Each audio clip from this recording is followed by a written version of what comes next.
Ladies and gentlemen, we are back for the first 360 Sports Show of 2025. In the blink of an eye, Conference Championship weekend is already behind us, and we only have one game left in the 2025 season. I'm your host, Brennan, joined by Carter, Aiden, and Emily. And we've got a lot to jump into today, so we're going to start out talking about the 3 o'clock game yesterday, the absolute bloodbath that took place in Philadelphia. The Eagles absolutely dismantled the Commanders 55-23 in the NFC Championship, with the Eagles running all over the Commanders' defense for over 200 rushing yards and 7 rushing touchdowns on the day. What was your biggest takeaway from the game? I gotta say, my biggest takeaway is that the Eagles' run game is absolutely dangerous. 7 touchdowns on the ground, 200 yards, decimated the Commanders' defense. Washington couldn't stop it. That's all it was. Washington could not stop the Eagles' run defense. Turnovers from Washington is what the Eagles were capitalizing on. I think they had 4 the entire game, and the Eagles were able to get them. One thing that I really appreciated about this game for the Philadelphia Eagles was that they felt really unpredictable. In games past, they felt very predictable with their play calling. Give the ball to Saquon, Jalen Hurts QB draw, or Jalen Hurts throws to A.J. Brown. Just very simple play calls. But here, we were having jet sweeps going to Dallas Goedert. I got to give it to Kellen Moore and that offense for, making up some great plays. And let me be clear, Jaden Daniels played well, but Washington just began to crumble as a team. And I would like to give a quick shout out to Frankie Louvu for 3 offside penalties in a row. Yeah. You can go. Okay, I was gonna say my big takeaway too is also their run is insane. Saquon Barkley I think is going to be that player for the Eagles that's gonna be the difference maker, and I think that he might be the difference in stopping the Chiefs from going for a three-peat. So I think that his run game just completely changed the Eagles' season this year. But they didn't just run. Jalen Hurts threw for 246 passing yards. So running is not all the Eagles have. They're an all-around team. Their defense is top tier, number 1 in the league. I really think that the Eagles have it in it this year. I couldn't agree more. If anybody ever grew up as the younger sibling, this is what it kind of felt like, this dynamic. It felt like big brother, little brother, and little brother got whooped. Little brother got whooped on live TV, unfortunately for them. Jaden Daniels, fantastic quarterback. I would say arguably one of the best or the best playoff run by a rookie ever. That game was not on him. I think we could all agree on that. Mm-hmm. He was fantastic. This Eagles team was just built for this moment. They're built to be a Super Bowl team. The Commanders, on the other hand, they're a couple years away, and they made a great run. And they will be back. But this Philadelphia team, top to bottom, is just in it to win it. Saquon Barkley, Jalen Hurts, A.J. Brown, Devontae Smith, Dallas Goedert, weapons on weapons. And that's only on the offense. Talk about the defense. We got Cooper DeJean and Quinyon Mitchell. Those are 2 acquisitions in the draft who have been absolute studs and Defensive Rookie of the Year candidates. From top to bottom, head coach, GM, roster, this has to be the year for the Eagles because this is the most stacked roster I've seen in football in a long time from each position. I don't think personally that there was any position that the Commanders really had better than the Eagles, if I'm being honest. Unless we want to say coach, but now Nick Sirianni's been to 2 Super Bowls. Is there really any more debate on if he's good as a coach anymore? Yeah, and I feel like it's pretty obvious that the Eagles won it. They won it this year. The drive is there. If you look at their centers, both of their centers were hurt, but they still played. Mm-hmm. They're still doing tush pushes. They're still they're playing on injuries and upon injuries and but they won it. And their starter, Cam Jurgens, he comes back in the second half to play because their other one, Landon Dickerson, he's also hurt now. Both of them, they just have every weapon that they need, from their defense to their offensive line. I agree. I think yesterday was the most complete game that they have played this season. And it's also because in the second half of that game when it really mattered, there was no resistance from Washington. Whether that was because of how bad their defense played or how good the Philadelphia's offense looked, they were able to run the ball, which we know they've been able to do, but they were also able to mix in the passing game with that, which has struggled at points this year. But when you're able to run the ball that effectively, it opens it up. So I think we can all agree that was the quote-unquote boring game from yesterday. The night game was infinitely more exciting in the AFC Championship. Kansas City got past the Buffalo Bills 32-29 after what some might call a brutal drop from Dalton Kincaid.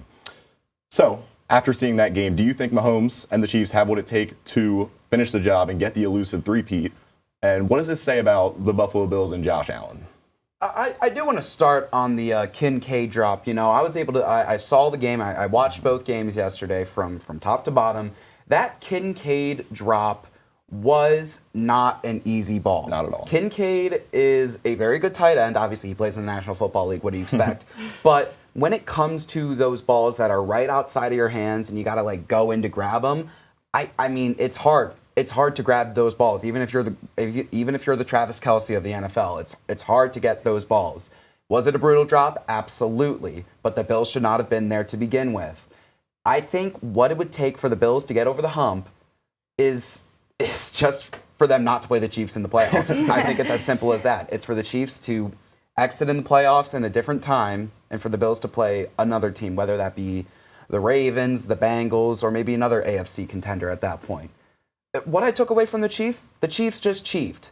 They just played barely better than their opponent, and they were able to get the win. Not to say that that's a bad style. They were 15-2 in the regular season. That being said, this was their only game in the entire season where they scored over 30 points. Mm-hmm. They had 32. So Mahomes is great, but I got to give credit to the Chiefs' defense on this one. They were able to hold down Buffalo, unlike the first game that they met in the regular season, and that Chiefs' defense is always giving people trouble. Yeah, I would say that I honestly think that's the Bills' downfall was the Chiefs' defense. They were running all over them. They stopped 3 quarterback sneaks. Like, the Chiefs' defense was just on it. And like you said, I mean, the Chiefs have just been sneaking by all season, barely getting out some wins, but I just think that the Bills, like, I feel like it also can go into, like, a mentality thing, too, for Josh Allen. Like, he's like, I can't beat the Chiefs. Like, so, again, maybe his key to playoff success is just not playing the Chiefs. This Chiefs roster is simply just better. It's like the Eagles in Washington. The better team won, the better quarterback won, the better coach won. I didn't think it was any bit surprising that the Kansas City Chiefs won. This is arguably the greatest NFL team we are ever going to experience in our lifetimes. And we thought we were done with Brady and Belichick, and now we have a new era. I saw a Bleacher Report graphic, and as a little reference, if anyone's ever watched Dragon Ball growing up, it was Mahomes as Goku and Allen as Vegeta, and it was Mahomes just punching him, knocking him out. And if you've ever seen that show, Goku always beats Vegeta. Vegeta's always one step behind, and that's just what it feels like. The Bills are always one step behind. But the funny thing is, who do they have to blame? Themselves. The Chiefs are a better team, like I said, top to bottom. And that's why it matters, top to bottom. How did the Chiefs get Mahomes? Well, they made a trade with who? The Buffalo Bills. That Xavier Worthy kid, he's a rookie. He looked real good. How did the Chiefs get him, too? Well, they made a trade with the Bills. And the Bills rookies look great. Keon Coleman, I mean, he was basically non-existent that game. Dalton Kincaid, he's not a rookie, but the year before he was. Nice big drop. And all these acquisitions that they have are not making plays. It just seems like Josh Allen has to put the team on his back. And it's not enough. It never will be enough. So the Bills have to do some serious looking in the mirror and have an identity check, because it doesn't really feel like they have an identity besides Josh Allen, save us. With the Chiefs, it's, well, we can do this with Mahomes. We have the best head coach in the league. And our defense, and thank God we still have Spags, because I don't know why he hasn't been hired, but he's probably the best defensive coordinator in the league. This is just routine for them. This is why they're there every single year. And I think we see the same thing in the playoffs every year the last 4 times. The quarterback battle has been a watch. It's come down to the rest of the team. And Buffalo, as a team yesterday, just did not perform in comparison to the Chiefs, who have been there before. So relating kind of to this Chiefs game, but the league as a whole, this year especially, officiating has been called into question more than ever. Do you think there's any likelihood that the NFL needs to change or kind of revamp this officiating system that they have? I think as it is mostly fine, mostly. But there are things that, you know, we need to discuss. And one of the biggest things that people are looking at is obviously the Chiefs. I believe last week during the other Chiefs game, Patrick Mahomes flopped on a play to try and draw a unnecessary roughness call. There has to be certain penalties for players to do that during the game. It can't just be fines. Patrick Mahomes can pay any fine the NFL throws at him. That's just a given. So yes, it's fine, but also no. I think there should be replay assist for pass interference calls. If there's a pass interference called that wasn't called, then I think you should be able to replay that. And I think it should also be on personal fouls. Certain roughing the passer calls are very, very finicky. And specifically, especially when it's against Mahomes. And I do believe that the Chiefs are able to get those 50-50 calls. I just think you need to look into those more. It's as simple as that. Yeah, I think it's difficult, though. Anytime you're going to make changes to how you look at the game, like how you officiate the game, there's always going to be backlash from fans. There's going to be backlash from players. Like, it's really hard to change a system that's already put in place. So, yes, there are issues, but I think you need to call into question, how do we change this and go about it in a way that's, not going to impact people, and it's not going to make people more upset than they already are. Yeah, the officiating, that game last night was not decided on officiating. The big issue is when the Chiefs are playing opponents, it's always on the main stage, so the whole nation's going to see it, and that's why it's always a topic. And the Chiefs win so much, everyone's sick of it.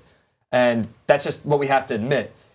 These calls, yes, they are debatable. I have my opinions on the Xavier Worthy catch. I think neither of them had control. The ball touched the ground. It shouldn't have been a catch. But again, it was already called a catch, so that's why those things kind of played out. The Josh Allen getting the first down, that one can be debated, for sure. But the big issue I have with that was the original spotting of the ball prior for them going for it. I do think there needs to be some sort of replay assist. I remember, I'm a Vikings fan, I saw Sam Darnold almost get his head ripped off, and that resulted in a safety. So there has to be some sort of change. Thank God I don't have to make that change, but I think everyone can agree that there has to be some sort of adjustment to balance out the game. I agree with what a lot of you guys are saying. The only issue I have with that, though, if you want to start reviewing all these penalties, we did see a season where they started to review pass interference penalties, and nothing really even changed. If anything, it just slowed down the game. We were spending a lot more time challenging these calls and spending time in the replay booth trying to see if we could change them. It just slowed down the game, and nothing really changed.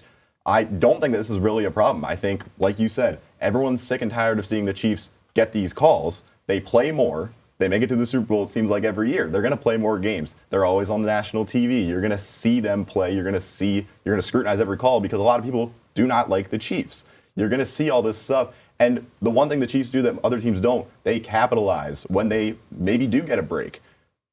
Sure, maybe Xavier Worthy didn't catch the ball. That's up for debate. They went on to score. No one's talking about it that if they don't score.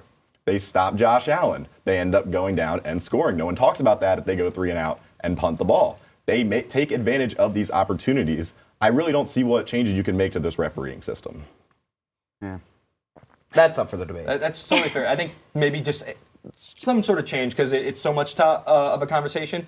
But I still lean more to your side that it does get to a point where you can't mess with it too much because if you do mess with it too much, you're changing the game. And then what's going to wind up happening is a whole nother conversation happens, and I don't like this change. So right, that is true. People are just going to be mad about everything. Yeah, we're always That's going to just be how it mad. goes. If it's not your team, you're going to be mad. As long as there's a dominant team like the Chiefs and they do maybe get a lot more of these breaks than another team, someone's always going to be mad. Right. Absolutely. Nobody's going to be happy with the calls, and especially it's easy to be like, oh, I'm a Bills fan, so it's the ref's fault that my team didn't win. So like you said, it's like not everybody's going to be happy, and you can't make everybody happy. So it's going to be hard to adjust the system. Mm-hmm.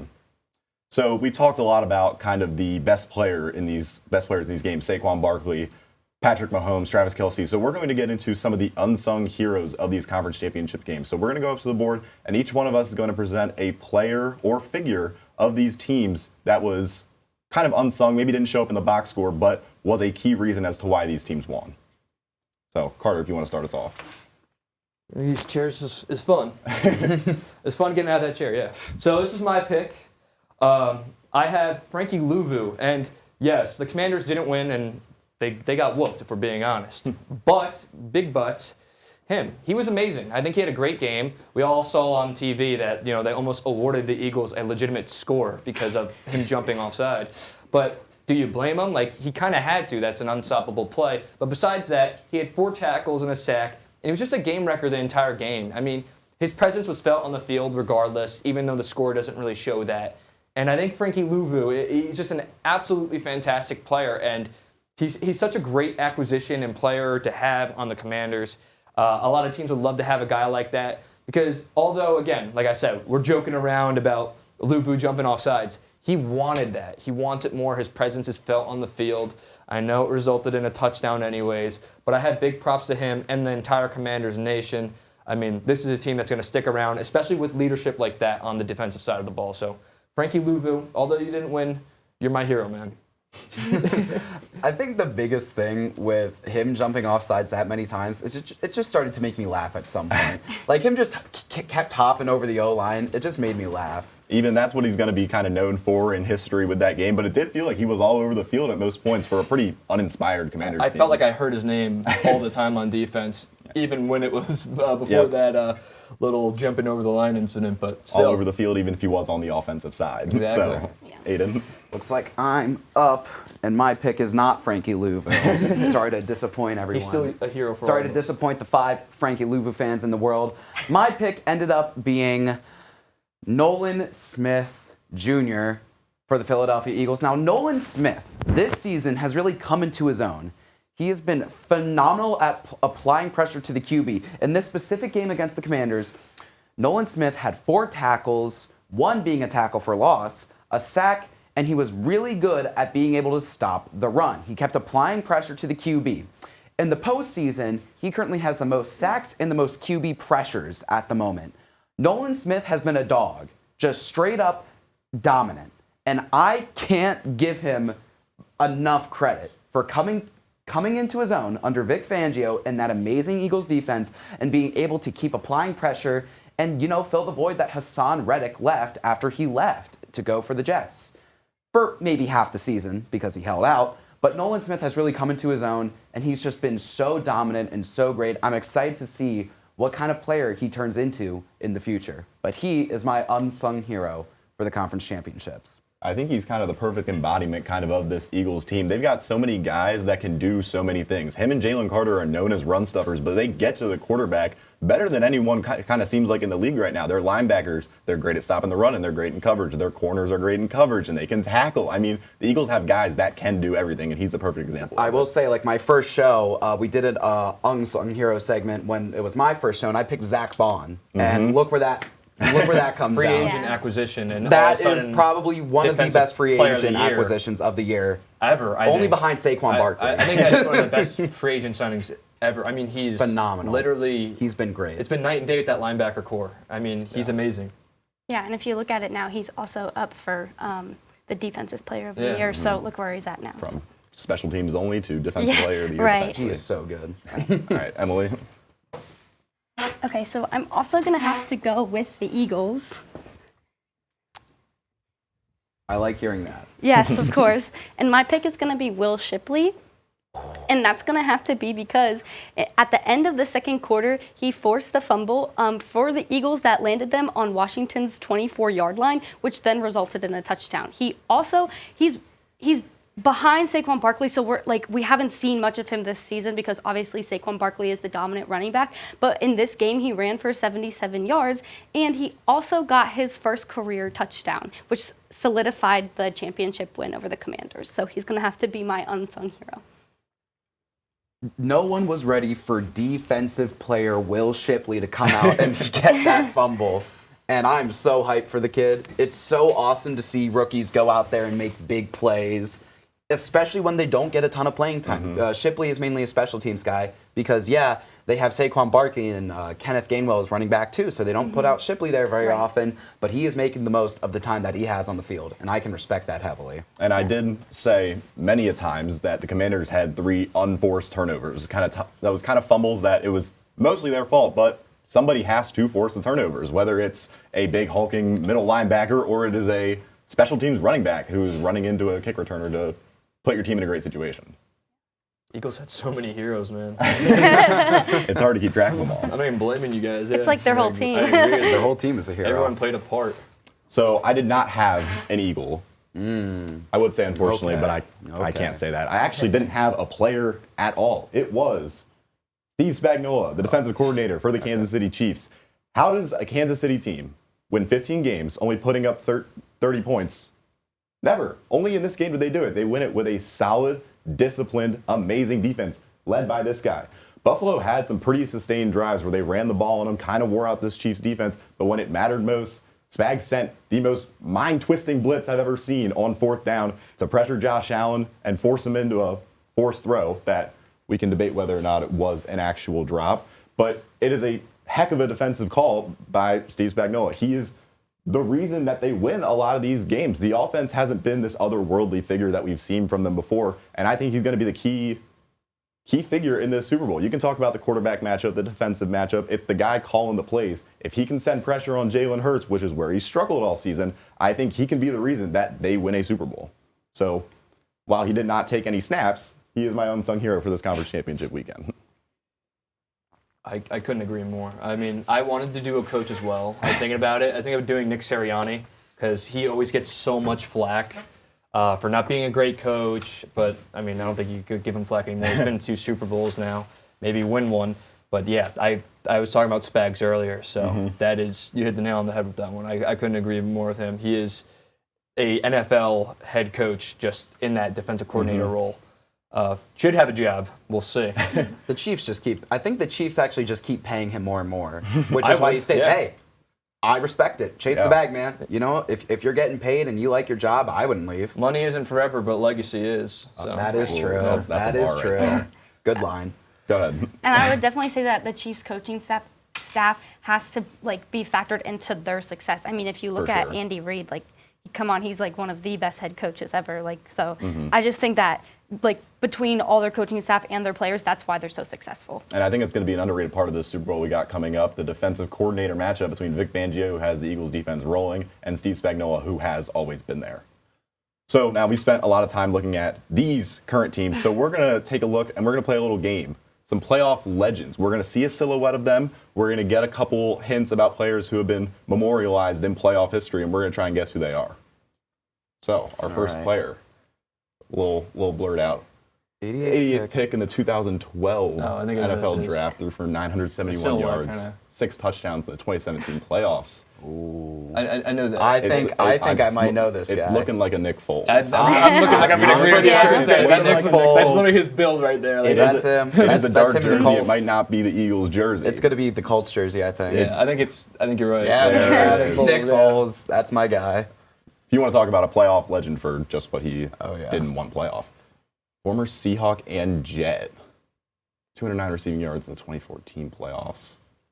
Including a game-winning touchdown against the Packers. So this was like prime Seahawks with Russell Wilson. Yeah. I'm thinking this is NFC Championship. What is this his the name? walk-off touchdown Jermaine Kearse? Was this the overtime walk-off touchdown? I think.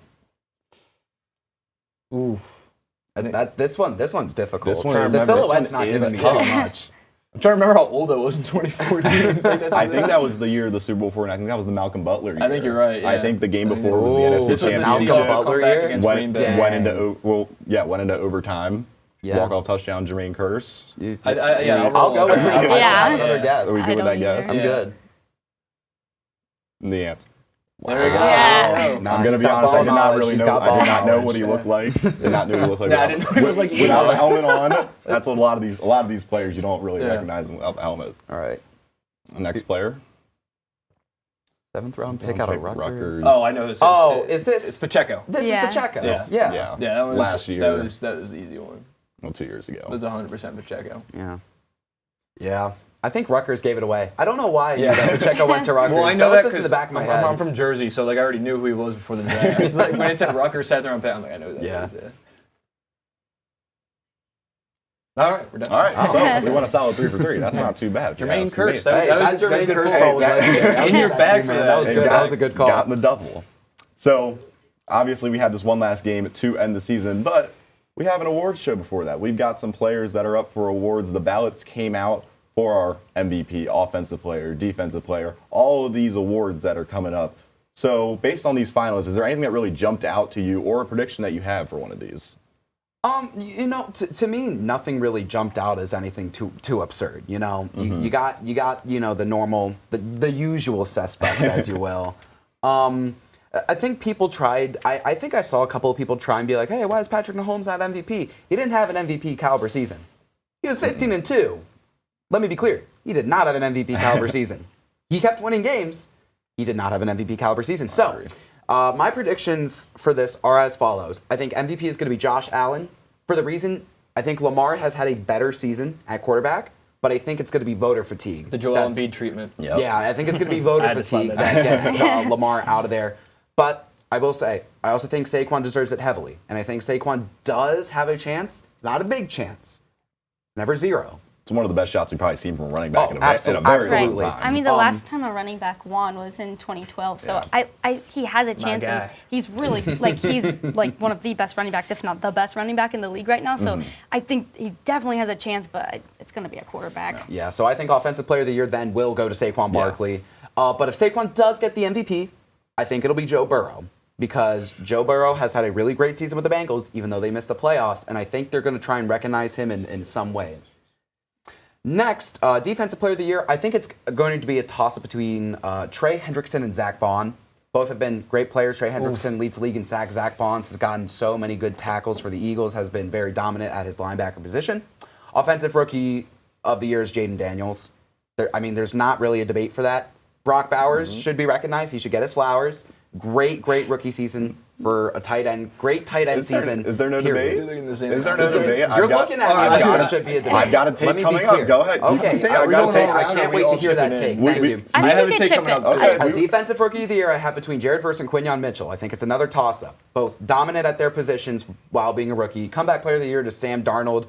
He had a career-saving year. He came back, saved his career. Coach of the Year, I think it will go to Dan Campbell. I think Kevin O'Connell does deserve it a little bit more for taking this Vikings team that nobody really thought of and just elevating it to another level. And I think Assistant Coach of the Year is going to be Vic Fangio.